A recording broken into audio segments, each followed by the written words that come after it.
सतगुरु साहिब संत सवे दंडोतम प्रणाम। आगे पीछे मद हुए तिनको जाल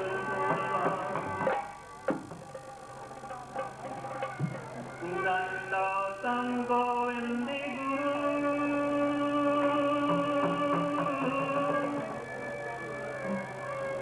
बंदो यारी जन सो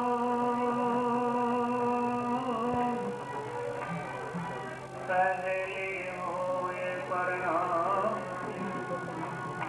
नमो जया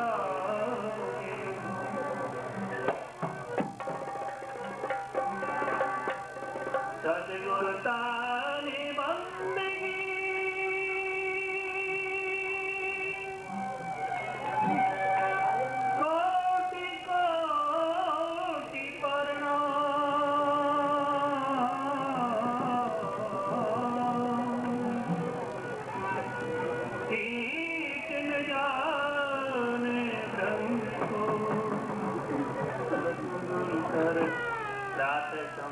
संत समाज महाराज विवेकानंद जी, अनूप दास जी, महादास जी, गणेश दास जी, गोगो दास जी, अन्य सभी संत महापुरुष, सदगुरु चरण अनुरागी, इन्हीं का ये कई सालों से प्रयास, कई सालों से ये भाई जी कहते रहे, लेकिन जब उस मालिक की मौज होती है, अभी सुन रहे थे महाराज श्री के मुख से कि उसकी रजा के बगैर कुछ नहीं होता, होगा वही राम रच राखा सो कर कर्क बढ़ावे शाखा।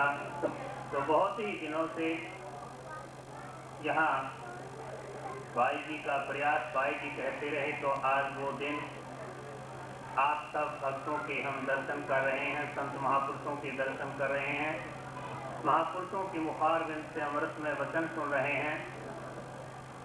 ये सत्संग का आयोजन जब जीव के पुण्य उदय होते हैं, अच्छे संस्कार जब बनते हैं, जब ही सत्संग मिलता है। आज इस युग के अंदर सभी हमारे संत महापुरुषों ने सत्संग ही एक सार बताया है। हम सब कलयुगी जीवों के लिए सत्संग ही पार होने की नाम की नौका, सत्संग की नौका बताई है। महाराज कबीर साहब जी फरमाते हैं, कथा कीर्तन कली से भाव सागर की नाव और ने मार्ग करन को चाहे कोटि करो पाओ। आज इस कली काल के अंदर सत्संग रूपी नौका ही, नाम रूपी नौका ही हमको इस भाव सागर से पार करने के लिए एकमात्र साधन है। सभी संत महापुरुष सत्संग के लिए ही जोर देते हैं, नाम के लिए ही जोर देते हैं। वास्तव में सत्संग किसको कहते हैं? गुरबाणी का वाक्य है, सत्संग उसे जानिए जिससे एक कोई नाम बखानिए। सत्संग उसी को कहते हैं जहाँ उस परम पिता परमात्मा के नाम का गुणगान किया जाता हो, प्रभु के नाम के संकीर्तन किया जाता हो, प्रभु के नाम का हर जबान पर उच्चारण हो, क्योंकि नाम ही सत्य है और उसका संग करना सत्संग है। हमारे सभी मत मतांतर, सभी संत मंत चाहे किसी देश में हो, किसी देश में हो, उनका इशारा केवल एक नाम की ओर, सत्संग की ओर है। और सत्संग के अंदर नाम की ही महिमा गाई जाती है। और हम सब सत्संग में आकर के जो भी महापुरुष, जो भी भक्तगण प्रभु के नाम का गुणगान करता हो, उसकी ओर बड़े ध्यान से सुनना चाहिए, गौर से सुनना चाहिए और उसके ऊपर फिर मनन करना चाहिए, विचार करना चाहिए, उसके अनुसार अपने जीवन को ढाल देना चाहिए।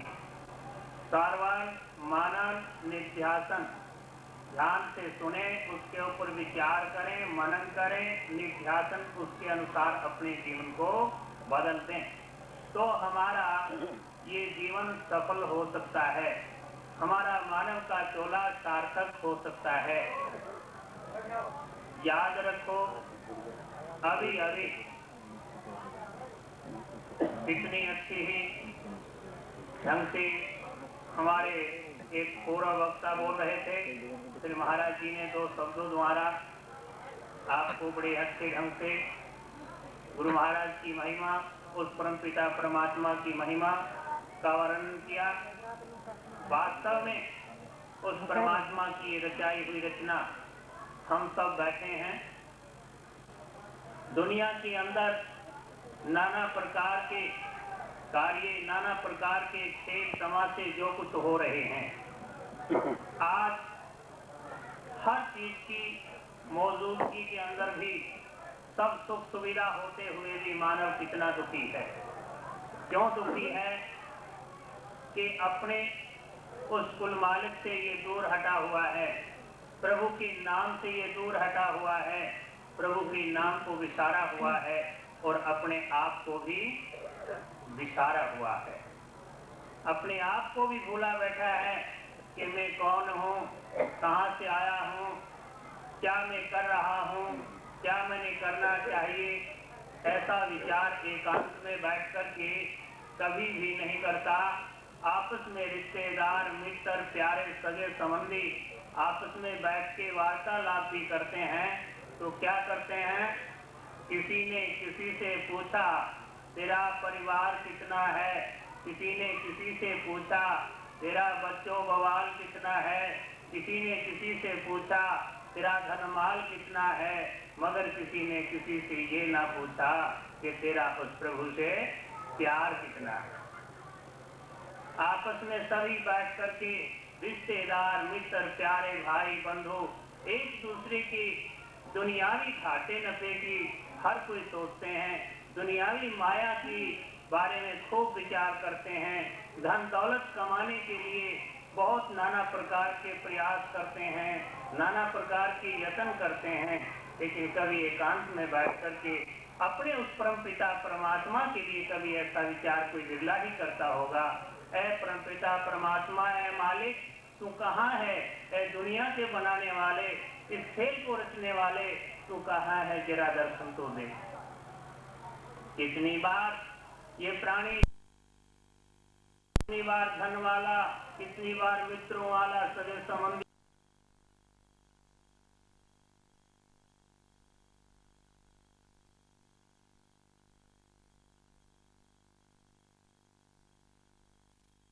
या कितनी बार बलशाली या रूपवान बलवान राजा महाराजा होकर के चला गया, लेकिन कभी भी एक बार उस परम पिता परमात्मा का होके ना गया।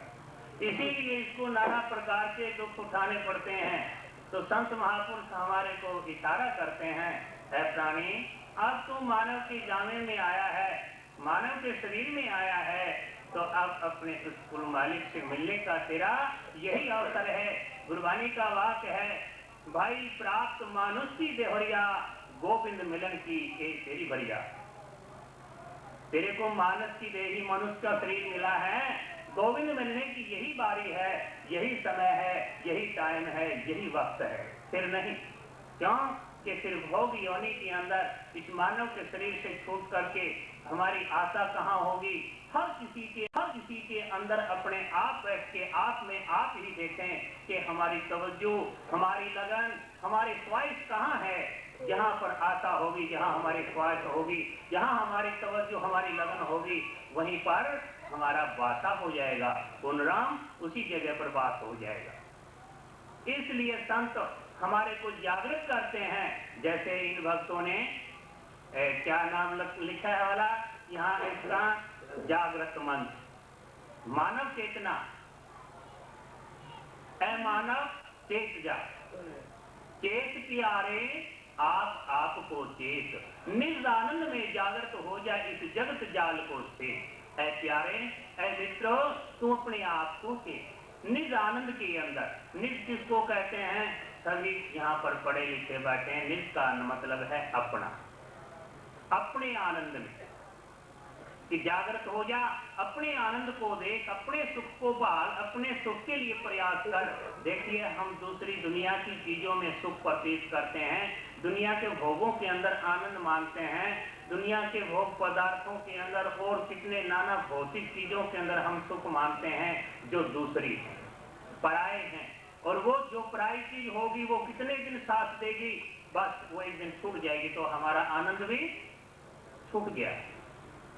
इसलिए संत कहते हैं कि तू अपने आप में जाग, अपने आप के खुद के आनंद को जान, खुद अपने आनंद में आ, अपनी मस्ती के अंदर आ। देखिए, दुनिया के अंदर हम हर चीज को देखते हैं, ये मानव हर चीज को देखना चाहता है, हर चीज को मानता है, हर चीज को जानता है। खोज कहां तक कर रहा है मानव की दौड़ आज सबके समक्ष है, किसी से छुपी नहीं हुई है, लेकिन अपने आप को नहीं जानता, अपने आप को नहीं मानता, अपने आप को नहीं पहचानता, अपने आप को नहीं देखता। बस इसीलिए जब अपने आप को हम जान जाएंगे, अपने आप को पहचान जाएंगे, अपने आप को आप में मान लेंगे, अपने आप को देख लेंगे, तो आत्मा, हम कौन हैं? हम आत्मा हैं सब। और हम किसके अंश हैं? ये अंश किसका है? ये जीवात्मा। रामायण की चौपाई कहती है, ईश्वर अंश जीव या विनाशी, चेतन अमल सहज सुख राशि। ये जीव, ये आत्मा उस ईश्वर का अंश है, परमात्मा का अंश है, और चेतन है और आनंदमय है, सुखों की राशि है। फिर क्यों दुखी है? अभी अभी बोल रहे थे महाराज नित्यानंद जी की वाणी कि फिर वो दुख कैसा पावे? जिनने शरण तुम्हारी ली है मालिक, जिस प्राणी ने अपने अस्तित्व को मिटा करके अपने आप को दुनिया की ओर से मोड़ करके केवल फक्त आपकी शरण में आ गया है, और जिसने आपको अपना कर लिया है, और जिसने अपने आप को समर्पण करके और आपने जिसकी बांह गए नहीं, तो फिर वो दुख कैसा पा सकता है? भाव कहने का कि हम सारा जितना भी दुनिया का ये वजन है अपने सिर पर अहम करके कि मैं कर रहा हूं, ये मेरा है, इसलिए दुखी हैं। और ये मैं और मेरा छोड़ करके तू और तेरा कह के हम उस मालिक के चरणों में झुक जाएं। मिटा दे अपनी हस्ती को जो मुर्तबा चाहता है, दाना खाक में मिलकर गुले गुलजार होता है। जब तक हमारा ये अहंकार मैं और मेरा नहीं मिटता, तब तक हम भाई सब कुछ के ठेकेदार खुद बने हुए हैं। इसीलिए हम नाना प्रकार के दुखों का शिकार होते रहते हैं। ये जीव कोई भी दुख तो सुपने में भी नहीं चाहता, लेकिन रास्ता कौन सा है? रास्ता कौन सा अपनाए हुए हैं? हम चाहते हैं अपनी मन मर्जी से सुख के रास्ते पर चलते हुए दिखाई दे रहे हैं, लेकिन नहीं, मन की मति कभी भी सुख के रास्ते पर चल नहीं सकती। मन की मति छोड़नी ही पड़ेगी, मन मति छोड़ करके गुरु मति धारण करनी ही पड़ेगी। आज नहीं, अनादिकाल से परंपरा चली आ रही है। अगर अपनी मनमति से ही सब कुछ होता तो रामकृष्ण जैसे जो भगवान कहलाए, उन्होंने भी गुरुमति धारण करनी पड़ी, मनमति छोड़नी पड़ी। रामकृष्ण से को बड़ा तिन ही भी गुरु कीन, तीन लोग के हुए धनी सो गुरु आगे आधी।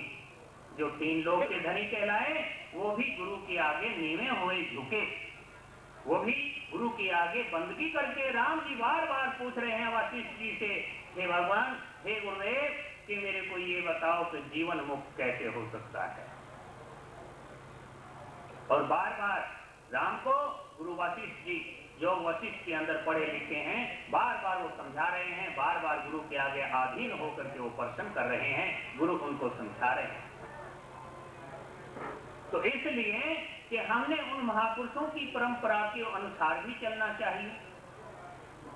हम अपनी मनमति को छोड़कर के गुरुमति धारण करनी चाहिए और अपने अहम से जो गर्भ के योगी थे, आज सबको पता है भागवत, आप जगह जगह भागवत का पाठ, सप्ताह का पाठ लगाया जाता है और भागवत के सुनाने वाले कौन होते हैं?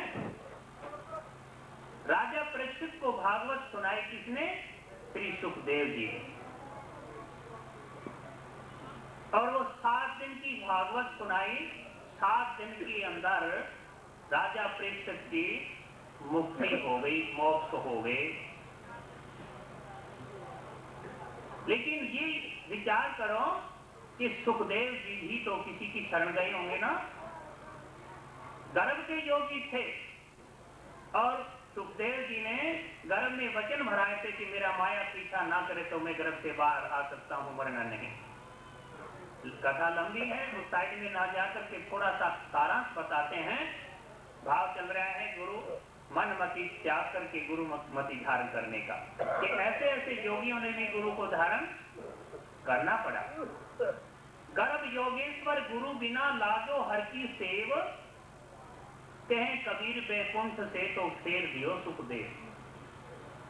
कि जो गर्भ के योगी थे और अहंकार था कि मेरे से बढ़कर कौन योगी है, मैं त्यागी हूं, सन्यासी हूं, गर्भ का योगी हूं और मैं किसको गुरु धारण करूं, उनने अपने से ऊंचा कोई दिखाई नहीं देता था। लेकिन जब बैकुंठ कहते हैं भगवान के दर में जाने लगे तो वहां से वापस फेर दिया कि तेरे सिर पर अहंकार मंडरा रहा है, जाओ गुरु धारण करो। फिर कौन गुरु थे उनके? श्री सुखदेव जी के गुरु थे राजा जनक, जो गृहस्थी। क्यों? कि यहाँ पर अहंकार मिटाना पड़ता है, यहाँ पर मैं मिटाना पड़ता है। तो वहां पर अहंकार मिटने के लिए व्यास जी ने सुखदेव जी को राजा जनक के पास भेजा और वहां पर नाम दीक्षा ली, गुरु धारण किया। फिर हर चीज से महाराज कबीर साहब जी फिर दोबारा कहते हैं, जनक विदेही गुरु किए लाजो हर की सेव, कह कबीर बैकुंठ में तो फेर मिले सुखदेव। सज्जनों, हमने अपनी मनमति को त्यागना होगा, गुरुमति धारण करनी होगी। गुरु क्या कहते हैं? गुरु बतावे राम को, राम कहे गुरु पूज, अरस परस के भेद में फिर मिली अगम की सूझ। गुरु बताते हैं नाम, वो प्रभु का नाम जपाना, प्रभु की नाम की ओर इशारा करते हैं। और भगवान कहते हैं कि पहले गुरु, महाराज कबीर साहब की साथ आती है, गुरु गोविंद दोनों खड़े कांके लागू पाए, बलिहारी गुरु आपनो जिन गोविंदियो बताए। कि सारा पर था हम गुरु की महिमा, गुरु को नमस्कार करें। गुरु हमारे को जो उसको जो अनदेख चीज है, जो हम देख नहीं सकते, तो गुरु लोग नाम का दिया दे करके और उसको दिखा देते हैं। और वास्तव में फिर कहा है कबीर साहब ने, दो मत समझो, गुरु गोविंद दो एक है, दूजा सब आकार, आपा मेट हर भजे फिर पावे कुछ सार। दो नहीं है। सज्जनों, आज बड़े ही सौभाग्य का अवसर है, आप सब हम उस परम पिता परमात्मा की गुणगान के अंदर हमारा सबका एक चित्त है। वास्तव में ये जो घड़ी है, तन फिर, मन फिर, वचन फिर, सूरत निरत फिर हो, कहे कबीर वा पलक को तो कल्प ने पावे को। हमारा फिर ये शरीर स्थिर हो जाए, मन स्थिर हो जाए, वचन स्थिर हो जाए और सूरत नेत्र हमारी जो इधर उधर दौड़ लगा रही हैं, वो एक जगह प्रभु के नाम में टिक जाए तो एक पलक को कई कल्प नहीं पा सकते। भाव कहने का क्या कि सत्संग की महिमा इतनी है, सत्संगत घड़ी एक और तप के बरस हजार, फिर भी नहीं बराबरी तो संतन कियो विचार। इसीलिए महाराज कबीर साहब ने कहा है तन सिर मन सिर वचन सिर सुरत निरत सिर हो, कहें कबीर वा पलक हो तो कल्पने पावक हो। कितने वर्षों तक नाना प्रकार के कर्म कांड करते रहो, नाना प्रकार से तप जप करते रहो, अगर हमारा तन मन स्थिर ना हुआ, वचन स्थिर ना हुआ, शुद्ध हमारे प्रभु नाम में नहीं लगी, तो याद रखो वो भटकना, वो अशांति हमारी दूर नहीं हो सकती। इसलिए संत महापुरुष हमारे को बार बार नाम जपने में जोर देते हैं, सत्संग में जोर देते हैं। तब तपस्वी भी, बड़े बड़े तपस्वी भी तप छोड़ करके सत्संग में आया करते हैं। आज इस युग के अंदर हमारे लिए संत महापुरुषों ने बहुत ही सहज और सरल रास्ता निकाला है, जो क्योंकि आज के युग के मानव के अंदर न तो इतनी श्रद्धा है, न इतना तेज है, न इतनी ताकत है, न इतना प्रेम है, लेकिन थोड़ा इतना तो अवश्य है। जैसे आज के आपके माहौल को देखकर बड़ी खुशी हो रही है कि आप हम सब एक प्रभु के नाम की ओर हमारा हित लग रहा है। बस वही घड़ी जहाँ दिन सदगुरु मिल गए, 100 दिन मुजरे जान, और बाकी उम्र गंवाई भी बिना भजन बेकाम। जिस दिन संत सदगुरु का मिलन हो जाता है और ये मन प्रभु नाम में लग जाता है, लेखे में वो ही घड़ी है कि जिस दिन हम संत सदगुरु की शरण में जाकर अपने आप को झुका देते हैं, झुकते हैं, वही दिनों में जान होती है, अकड़ कर चलना मुर्दे की पहचान होती है। तो सज्जनों, हम अपने आप में बाहर से मुड़कर, नित्यानंद जी महाराज लिखते हैं, नित्यानंद इस जगत को देखा झाड़ की छोड़, हर जनी अपना कोई नहीं तू बिखरी सुरत बहोड़। इस संसार के अंदर जो सुरत बिखरी हुई है उसको इकट्ठा कर और अपने आप के केंद्र के अंदर जहाँ गुरु महाराज ने तेरे को इशारा बताया है वहां पर लगा। कोई किसी भी मतांतर में किसी भी संत के पास, किसी भी महापुरुषों के पास जाते हैं, किसी भी गुरु का नाम लिया हुआ है, ये अवश्य ध्यान रखो, सब संग रसिए सब संग बसिए सबका लीजिए नाम, हाजी आजी सब की कहिए पर रही अपने था। विचलित मत हो, सभी महापुरुषों का एक मत है, सभी महापुरुष एक उस परमात्मा की ओर इशारा करते हैं। ये ना समझो कि भाई दो बात कोई ज्यादा जानता हो, शायद राम उनके पास बैठा हो, या कोई अंग्रेजी या संस्कृत या और कई भाषाओं से बात करता हो, क्या परमात्मा उन्हीं को मिल जाता हो? नहीं। हरि तो साचे दिल के मीता, हरि तो साचे दिल के मीता, कद बिलनी काशी पड़ी आई, कद पड़ी आई गीता, झूठे देर हरि ने खाए रुच रुच भोजन कीता, हरि तो साचे दिल के मीता। सच्चे दिल से हम परमात्मा की आराधना करेंगे, परमात्मा को याद करेंगे, तो भाई परमात्मा कहीं दूर नहीं, आप सब घट के अंदर वो अंतर्यामी जिसको कहते हैं, सब घटों के अंदर बैठा हुआ है। तो सज्जनों, आइए